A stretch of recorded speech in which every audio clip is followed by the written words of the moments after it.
ছোট বন্ধু, তুমি কে?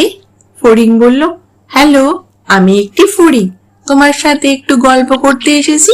সাদা ফুল বলল, সত্যি তুমি আমার সাথে গল্প করতে চাও?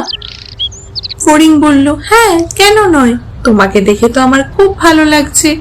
সাদা ফুল বলল, কিন্তু সবাই তো রঙিন ফুলগুলো পছন্দ করে, আমাকে তো কেউ খুব একটা পছন্দ করে না।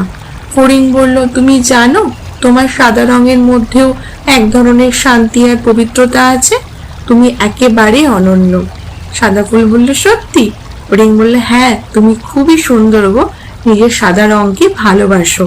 সাদা ফুল বলল, ধন্যবাদ ফড়িং, তোমার কথায় আমি নতুন করে নিজের সৌন্দর্য অনুভব করতে পারছি। ফড়িং বলল, বন্ধু হওয়া মানে একে অপরকে ভালোবাসা আর সান্ত্বনা দেওয়া, তুমিও আমার বন্ধু। সাদা ফুল বলল, হ্যাঁ হ্যাঁ, তুমিও আমার খুব ভালো বন্ধু হলে।